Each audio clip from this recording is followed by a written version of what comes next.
भारत में पूरे प्राइवेटाइजेशन हो गया, नौकरियां खत्म हो रही है और उसके साथ ही मोदी जी बोल रहे हैं कि भैया चाय चाय बेचो और पकोड़ा बनाओ। तो क्या क्या कहना चाहोगे इस बात के ऊपर आप? एक साल के अंदर नहीं, एक साल के अंदर 2 करोड़ रोजगार देंगे ऐसी तो मोदी जी बोलते हैं, लेकिन वो तो 2 करोड़ रोजगार खत्म कर रहे हैं ना। नहीं अभी जय भीम, मैं हूँ हितेश और आप देख रहे हैं द थिंक। मैं हूँ भंडारा डिस्ट्रिक्ट में, जहाँ पर ग्राम माहल गांव में महात्मा ज्योतिबा फुले स्टडी सेंटर का एक प्रोग्राम आयोजित किया गया था, जहाँ पर एक लाइब्रेरी ओपन की गई थी और इस लाइब्रेरी के माध्यम से यहाँ की युवाओं को वह दिशा और वह डायरेक्शन देने का यह कार्यक्रम रखा गया था, जहाँ जहाँ बाबा साहब अम्बेडकर जिस अधिकारी वर्ग की परिकल्पना रखते हैं, जिस अधिकारी वर्ग की वह अपेक्षा उम्मीद रखते हैं, वह अधिकारी बनाने के लिए यहाँ से जो पहल हो रही थी और इसी पहल के माध्यम से यहाँ पर तमाम जो विद्यार्थी थे वह उपस्थित थे। उनको किस दिशा में जाना चाहिए और किस दिशा में अपने करियर के साथ में समाज की स्थिति को, समाज की परिस्थिति को सुधारने का भी जो काम है वो किस तरीके से करेंगे, यह पूरे तरीके का यहाँ पर उनको मार्गदर्शन दिया गया। साथ ही एजुकेशन को लेकर के कैसी नीतियां बनती है और उसी के साथ में समाज को कैसे हम लोग एकत्रित कर सकते हैं, कैसे जुड़ सकते हैं, ये तमाम तरीके का जो मार्गदर्शन था यहाँ पर देख सकते हैं आप। गेट टुगेदर एक प्रोग्राम रखा गया था, जिसके वजह से एम्प्लॉयज, स्टूडेंट्स और सिटीजन्स, मतलब कि कर्मचारियों की क्या रिस्पॉन्सिबिलिटी है, स्टूडेंट्स की क्या रिस्पॉन्सिबिलिटी बनती है, भविष्य में वो कैसे कर्मचारी बनने के बाद में उनकी क्या क्या जिम्मेदारियां है, और एक नागरिक की क्या अपने देश के प्रति और संविधान के प्रति, समाज के प्रति क्या क्या जिम्मेदारियां होती है, इन सभी बातों के ऊपर वहाँ पर मार्गदर्शन इनको किया गया था। तो अभी इसी विषय पर यहाँ पर बहुत से विद्यार्थी है, बहुत से पालक वर्ग है, इनके साथ में हम लोग बात करेंगे और बात करने के बाद में वो इस प्रोग्राम को लेकर के क्या सोच रखते हैं, वो इस प्रोग्राम को लेकर के उनकी क्या एक नई सोच है और वो आगे क्या क्या करना चाहते हैं, इस तमाम तरीके की बातों के ऊपर हम आज चर्चा करने वाली। तो आइए जानते हैं। साथियों, हमारे साथ में इस प्रोग्राम को मार्गदर्शन करने वाले सुनील कठाने सर, जो कि इस प्रोग्राम के ऑर्गेनाइजर के रूप में भी उन्होंने काम कर चुके हैं और इसके साथ में ही विद्यार्थियों को किस तरीके से दिशा मिलनी चाहिए, किस तरीके से उनको समाज में अधिकारी बनने के बाद में वे कैसे काम कर सकते हैं और उस बारे में यह उनको मार्गदर्शन कर। तो आइए बात करते हैं सर के साथ में। सर, सबसे पहले मैं आपका स्वागत करना चाहूँगा हमारे इस चैनल में। थैंक यू, शुक्रिया। और सर, आपने मतलब यहाँ पर जो ये गेट टुगेदर प्रोग्राम हुआ, महात्मा ज्योतिबा फुले स्टडी सेंटर का जो निर्माण हुआ, इसकी नींव आपने किस तरीके से रखी या फिर इसकी एक जो प्री प्लानिंग थी वो किस तरीके से रखी थी? सबसे पहले सभी साथियों को जय भीम, जय ज्योति। 1998 में हमारे यहाँ के एक साथी है देवेंद्र कठाने और उनके छोटे भैया भी थे रुपेश कठाने वगैरह। मेरा उनके साथ में ताल्लुकात था। एक फुले शाहू अम्बेडकरी आइडियोलॉजी के माध्यम से हम लोगों में जाते थे, एक सामाजिक जागृति का काम करते थे। तब से हमें ऐसा लगा कि जो विद्यार्थी भटक रहे हैं, जिनको यहाँ कोई मार्गदर्शन नहीं मिलता कंपटीशन के दिशा में, तो ऐसे लोगों के लिए कुछ शुरुआत किया जाए, कंपटीशन की एक शुरुआत किया जाए।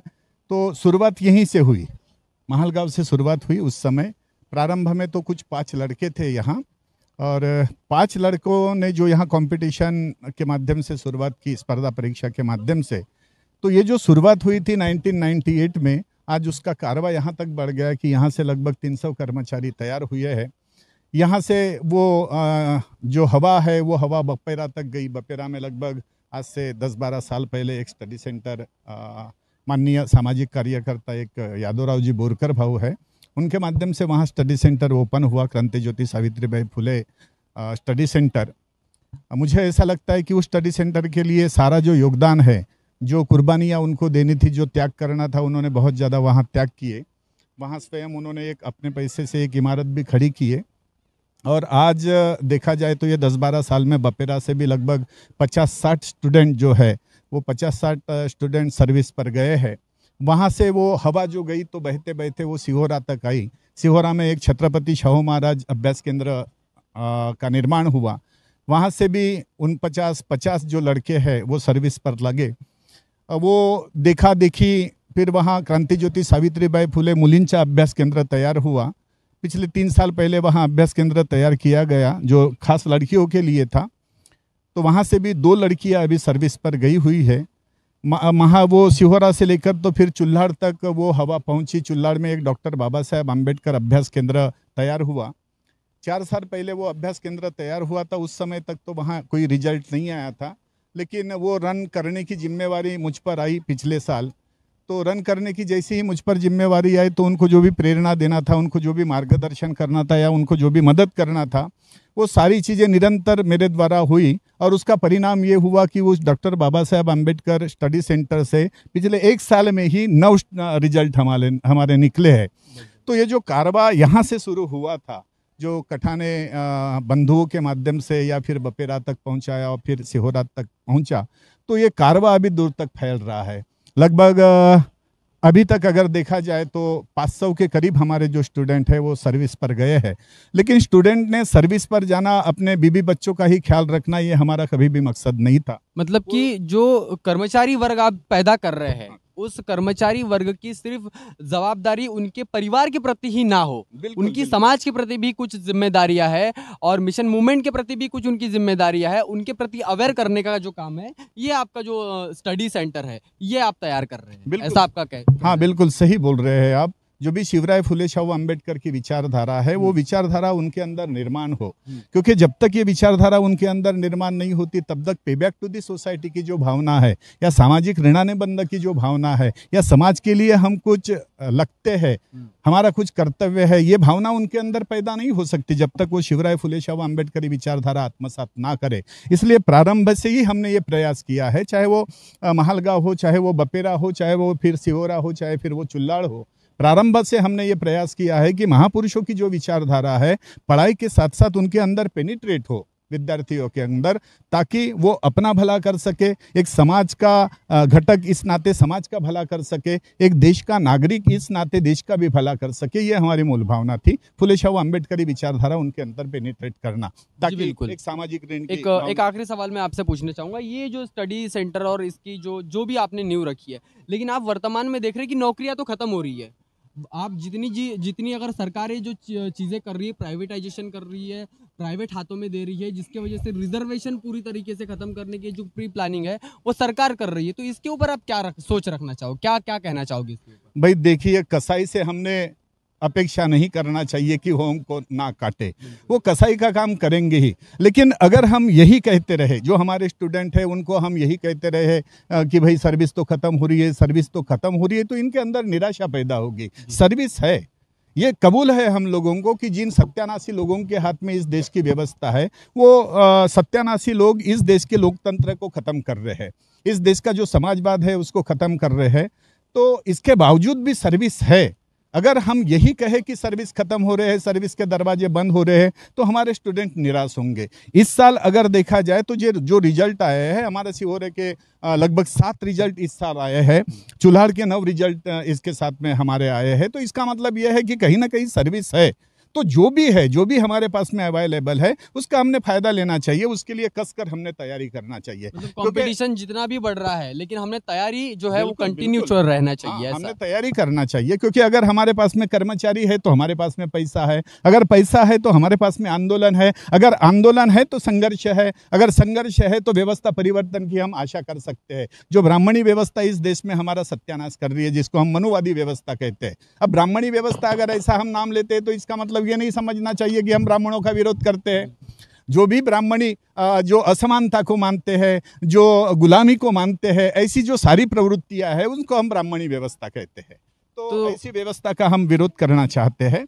तो साथियों, यहाँ पर सर की सोच ये है कि भले ही समाज में अभी मतलब सरकार नौकरियां कम निकाल रही है, नौकरियां खत्म हो गई ऐसा नहीं है, लेकिन उसका जो दायरा है कहीं ना कहीं कम हो चुका है, लेकिन फिर भी निराशा मतलब विद्यार्थियों के मन में नहीं आनी चाहिए। उनको बार बार मोटिवेट करते हैं और अपने गांव से इन्होंने, और गांव से नहीं तो गांव के 10 गांव से भी इन्होंने कुछ 300 स्टूडेंट्स को इन्होंने नौकरियों पर लगाया है। तो बहुजन समाज ने हमेशा से ही संघर्ष करना चाहिए, और संघर्ष करने के साथ में ही समाज की जो दिशा है और कर्मचारी वर्गों की जो रिस्पॉन्सिबिलिटी है वो ये जो है निभाने की जो उनके द्वारा ये पहल कर रहे हैं। तो अभी इन विद्यार्थियों से हम बात करेंगे कि आज के इस प्रोग्राम को लेकर के वे क्या सोचते हैं, क्या बताना चाहोगे आपके आज के प्रोग्राम के बारे में? सर, इससे तो हमें ऐसा लगता है कि हमें जॉब जो भी लगे, फिर भी हमारी यही चाहत होंगी कि हम सोसायटी के लिए कुछ भी तो करें, यानी की स्वतःसाठी नाही तर समाजासाठी काहीतरी करायला हवं। समाज के लिए आपकी कुछ अधिकारी बनने के बाद में आपकी सोच है जो आप करना चाहते हो? स्वतःसाठी नाही तर समाजासाठी काहीतरी करायला पाहिजे। जी, आप क्या क्या कहना चाहोगे? मेरा कहना यह है कि हम पढ़ाई करते हैं तो पढ़ाई करते हैं अपन तो जगह भी निकलना चाहिए। हाँ तो जगह, लेकिन जगह तो अभी खत्म हो रही है, नौकरियां तो खत्म हो रही है। हाँ तो निकालना चाहिए क्योंकि अपन क्यों निकालेंगे वो नौकरियां? वो तो आपको बेरोजगार देखना चाहते हैं। बेरोजगार देखना चाहते हैं तो बाबा हम उनको बोलेंगे ना, बोलते हैं ना कि बोलते हैं ना कि जगह निकाले करके। अभी देखो कितने अभी पुलिस के जगह निकलने वाली थी तो अभी नहीं निकल रही है वो, तो फिर भी हमें ऐसा, मतलब आपका कहना यह है कि नौकरी अगर बार बार निकालेगी सरकार, काम करेगी, तो उसके बाद में जो है हमें हमेशा प्रयास करते रहना चाहिए, निकालना चाहिए, ये बोलना है। क्या बताना चाहोगे इस प्रोग्राम को लेकर के? आपकी क्या सोच है? क्या ऐसे प्रोग्राम समाज में बार बार लगना चाहिए? हाँ सर, गेट टुगेदर के प्रोग्राम के बारे में हमें कुछ पता नहीं था। हमारा जब 12th हुआ और अभी ग्रेजुएशन होके आया है, तो और हमने कुछ डिसाइड नहीं किए थे कि हमें क्या करना है। जब हमें कठाने सर मिले तो हमको ऐसा लगा नहीं, हम इनका मार्गदर्शन जब देखे तो हमें ऐसा लगा कि नहीं, हम कुछ कर सकते हैं और इस देश के और अच्छे ऑफिसर बन सकते हैं। और हमारा ये लक्ष्य नहीं चाहिए कि सिर्फ हमें ऑफिसर बनना है और अपने घर वालों की वो जो यानी कि वो गरज रहती है वो पूर्ण करनी है। तो मुझे एक बात बताइए कि अभी आप जो नौकरियों के लिए जो प्रयास कर रहे हो, जो स्टडी कर रहे हो, लेकिन मोदी जी तो बोलते हैं कि भैया आपको नौकरियों की कोई ज़रूरत नहीं है, पकोड़े बेचो, चाय बना और देश चल रहा है, तो ऐसे ये भी रोजगार के संसाधन है, तो इसके ऊपर क्या बोलोगे? तो हमें इसके बारे में जानना चाहिए कि सरकार हमको कैसे फंसा रहा है। तो हम इसको अपनी ये गेट टुगेदर के कार्यक्रम से ही हम समझ सकते हैं कि मोदी जी हमारे यानी कि हमको कैसे फंसा रहा है और इसमें से हम कैसे रास्ता निकाले। मतलब इसमें से आप ये सोचोगे कि वो हमको फंसा रहे हैं, रास्ते कैसा निकाले? तो कैसे रास्ते निकालोगे, क्या प्लानिंग है इसके लिए? वैसे तो हमें यानी कि पहले ऑफिसर बनना है, जो हमको सैलरी मिलेंगी उसमें से हम अपनों के लिए नहीं, दूसरों के लिए वो पे बैक टू द सोसाइटी के माध्यम से दूसरों के लिए पैसे भी खर्च करना चाहेंगे और समाज कार्य भी करना चाहेंगे। तो ओवरऑल ये जो यहाँ के विद्यार्थियों की ये सोच बनी हुई है कि यहाँ से हम जब जाएंगे और समाज में जब हम काम करेंगे, तो समाज में काम करने के बाद में अपनी जो कमाई का जो छोटा बहुत जो भी इनके हिस्से में जो चीज़ें आती है, वो चीज़ें ये समाज को देने के लिए काम करेंगे। और अभी जो वर्तमान में जो चीज़ें हो रही है, अगर उसके प्रति हम लोग अवेयर नहीं हुए तो शायद ये नौकरियां ख़त्म हो सकती है। लेकिन इसके लिए हमें संघर्ष करते रहना चाहिए। इस आंदोलन को गति देने के लिए हमें पढ़ाई करना बहुत ज़रूरी है, कर्मचारी बनना बहुत ज़रूरी है, क्योंकि अगर कर्मचारी बनेगा तो समाज में पैसा आएगा, और पैसा आएगा तो कहीं ना कहीं आंदोलन को गति प्राप्त होगी, और गति अगर प्राप्त हो गई तो ये जो सिचुएशन अभी देख रहे हैं आप, प्राइवेटाइजेशन का जंजाल देख रहे हैं, और ये जो बड़े बड़े लोगों के, उद्योगपति के हाथ में जो पैसे जाने की जो बात हो रही है, आंदोलन अगर सही दिशा में चला तो ये चीज़ें बदल भी सकती है। ओवरऑल इन सारी चीज़ों को लेकर के यहाँ पर इन विद्यार्थियों को मार्गदर्शन किया गया और इन विद्यार्थियों को सही दिशा देने की पहल यहाँ पर की गई। हाँ सर, हम लोग जैसे हमारा देवेंद्र भाऊ कटाने हैं मालगांव से, रुपेश भाऊ वगैरह है, इन लोगों के साथ में हमारा संपर्क हुआ और इन लोगों ने हमको इस स्टडी सेंटर के बारे में समझा है। कम से कम 20 साल के पहले समझा है। हम लोग जब बताया तो हम लोग को यकीन नहीं हो रहा था कि ऐसा कैसे हो पाएगा, ऐसा तो हो नहीं सकता, क्योंकि हमारे गांव खेड़े में तो बहुत सारे लोग पढ़े लिखे हैं, उनको तो नौकरियां नहीं मिली, तो भाई हमारे गांव के लोग बच्चों को कहाँ से नौकरियां मिलेगी। लेकिन उन लोगों ने बोले कि आप लोग प्रयास कीजिए। जब हम लोगों ने प्रयास किए तो इस प्रयास में ऐसा हुआ कि हमारे गाँव के जो लोगों ने कभी सोचे नहीं थे, जिनके बच्चे जिनके माँ बाप अडानी में पढ़े लिखे नहीं थे, आज परिणाम ऐसा हुआ कि उनके भी बच्चे नौकरी पर गए हैं। और नौकरी पर जाने के बाद वो लोग सिर्फ और सिर्फ अपने परिवार के लिए ही नहीं, तो कम से कम जो बाकी लोग हैं, बाकी जो समाज है, इन सब समाजों के लिए काम कर रहे हैं। और ऐसे हालत में बपेरा के अंदर में हमारी 3 लाइब्रेरियाँ हैं। एक लाइब्रेरी लड़कियां नाइट में भी वहीं पे रहती है।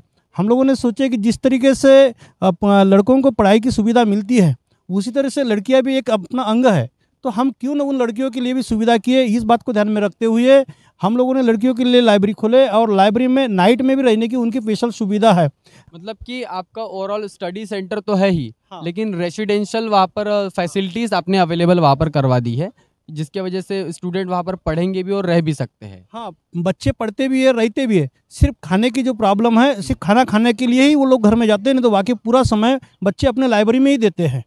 क्या मतलब कितने अधिकारियों को आप वहाँ से अभी तक के मतलब बना पाए हैं? हम बपेरा से हमारे 56 लोग गए हैं।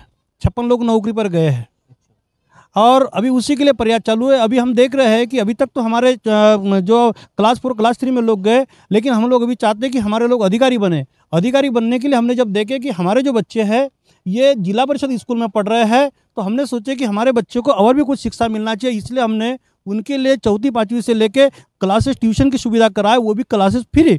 तो देखिए कि जो फाइनेंशियल जिन विद्यार्थियों की कंडीशन ख़राब है उनके लिए इन्होंने स्टडी सेंटर का निर्माण करवाया है और उनको किताबें और उनको सारी चीज़ें जो प्रोवाइड करने का काम है सावित्रीबाई फुले स्टडी सेंटर के माध्यम से ये लोग करवा रहे हैं। इसके साथ में हमारे साथ में युवा लोग भी है, युवाओं से भी हम बात करने वाले हैं कि वो क्या सोच रखते हैं इस प्रोग्राम के बारे में, ऐसे जो कार्यक्रम है ये समाज में होना चाहिए या नहीं होना चाहिए।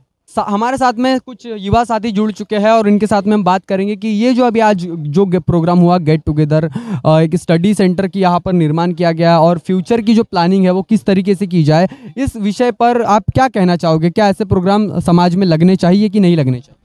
आज का जो प्रोग्राम था वो बहुत अच्छे तरीके से हुआ है और मेरे हिसाब से ऐसे प्रोग्राम होना चाहिए, क्योंकि जो आज के युवा है उन्हें इससे कुछ संबोधित करते हैं हमारे जो ऑफिसर्स है, उनसे उनको कुछ आइडिया मिलती है, करने के लिए आगे बढ़ने की एक चाह मिलती है।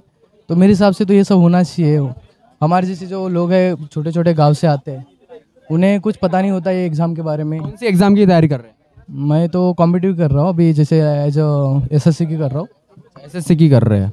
तो अभी तो भारत में पूरे प्राइवेटाइजेशन हो गया, नौकरियां ख़त्म हो रही है और उसके साथ ही मोदी जी बोल रहे हैं कि भैया चाय बेचो और पकौड़ा बनाओ।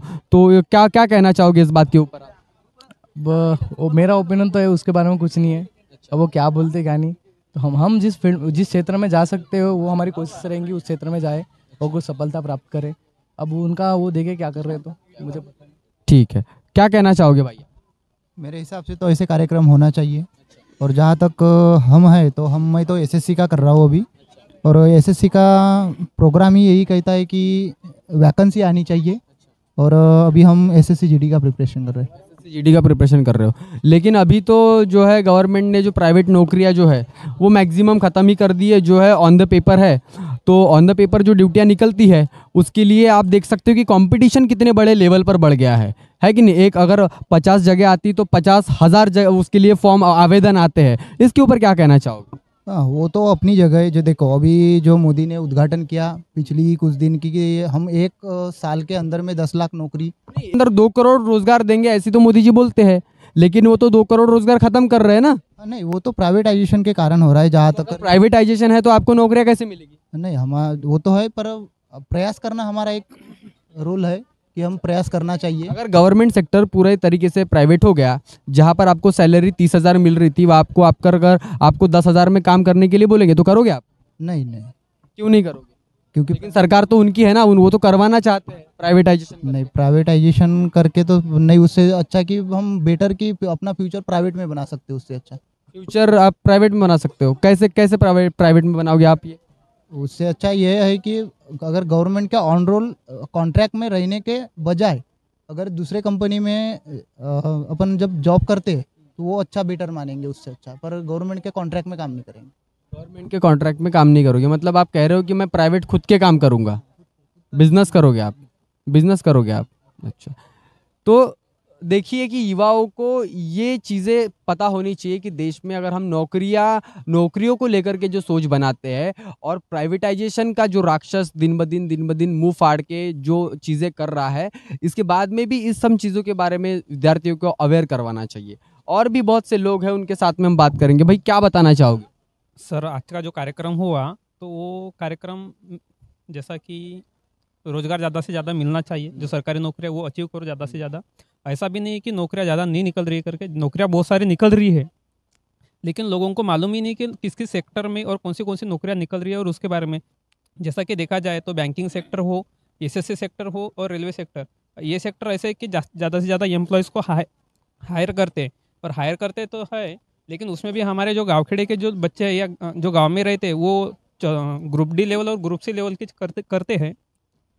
और दूसरी तरफ बोला जाता है कि डिपार्टमेंट का या संस्थाओं का प्राइवेटाइजेशन हो रहा है, तो यही प्राइवेटाइजेशन रोकने के लिए हमारे जो बच्चे हैं, क्योंकि अपने को लगता है कि संसद भवन में जो विधायक है या सांसद है वो तो प्राइवेटाइजेशन कर रहे हैं, लेकिन उनको करवाने का काम जो है वो उनके जो सचिव है, जो सेक्रेटरी है, वो करवाते हैं।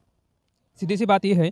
तो हमारे को यहाँ पे ये बोला जा रहा है कि आप ग्रुप बी लेवल या ग्रुप ए लेवल के मतलब बड़ी लेवल की जितनी भी नौकरियां है, बड़े लेवल की जितनी भी पोस्ट है, उन पोस्ट के लिए आप नौकरियों पे जाओगे। नौकरियों पे जाओ और वहाँ से आप सही सही देखो कि सच में क्या हो रहा है, क्या प्राइवेटाइजेशन क्यों हो रहा है और कौन करवा रहा है। मतलब जो अधिकारी नीतियां बनाते हैं, पॉलिसीज बनाते हैं, वहां अगर आप लोग पहुंच जाओगे तो वहां से आपको पता चलेगा कि कैसी चीजें हैंडल होती है, कैसी पॉलिसीज बनती है और कैसे समाज को गुमराह किया जाता है। मेरे को एक चीज बताओ, जैसे अभी आप नौकरियों की बात कर रहे हो तो सरकार बोल रही है कि स्किल डेवलपमेंट पे काम करो, स्किल डेवलपमेंट पे काम करो। ठीक है, सरकार ने अभी बहुत सी चीजें हैं कि जो लोगों को पंचर बनाना भी सिखा रही है, लोगों को और भी तमाम तरीके की चीजें हैं। तो क्या बताना चाहोगे कैसी? हाँ, बराबर सर, क्योंकि बात ऐसी है कि अभी दिन पर दिन देखा जाए तो पॉपुलेशन बहुत सी बढ़ती जा रही है और इतना इंफ्रास्ट्रक्चर अभी डेवलप नहीं हो रहा है कि आपको ज़्यादा से ज़्यादा नौकरियाँ दे रहे। अब जितना है तो उतनी उनको तो नौकरियाँ देंगे, लेकिन अभी जो ज़्यादा से ज़्यादा पॉपुलेशन बढ़ रही है तो आपको ऐसा स्किल डेवलप करना चाहिए कि और तरीके से, मतलब आप खुद का बिजनेस करें या खुद का ऐसा कुछ कंपनियां खोलें कि आप उसमें खुद का बिजनेस चलाएं और वहाँ पे दूसरों को नौकरियां दें। तो इनका कहना यह है कि स्किल डेवलपमेंट पे हमने काम करना चाहिए और जिसके वजह से नौकरियां जो है, देश में पॉपुलेशन बढ़ रही तो नौकरियां भी कम हो रही है, और उसके साथ ही स्किल डेवलपमेंट पे काम करो और नहीं हो रहा है तो बिजनेस करो, ऐसा इन युवाओं का कहना है। साथ ही समाज के जो बड़ी जो ऐसी पोस्ट है जो कि यूपीएससी के माध्यम से कंडक्ट की जाती है, जिसके वजह से आईएएस आईपीएस बनते हैं, ऐसे तमाम तरीके के पदों पर जाकर के पॉलिसीज कैसे बनती है, कैसे काम की जाती है, इन सारी तमाम चीज़ों का इनको यहाँ पर मार्गदर्शन दिया गया था। तो इस बात को लेकर के साथियों क्या सोचते हैं आप और आपकी क्या राय है, कमेंट करके ज़रूर बताएं। बने रहे द थिंक पर, तब तक के लिए जय भीम, जय भारत। बहुजन विचारधारा को घर घर तक पहुँचाने के लिए हमारे यूट्यूब चैनल को सब्सक्राइब करें, लाइक करें, कमेंट करें, शेयर करें और बेल आइकन की घंटी दबाना ना भूलें।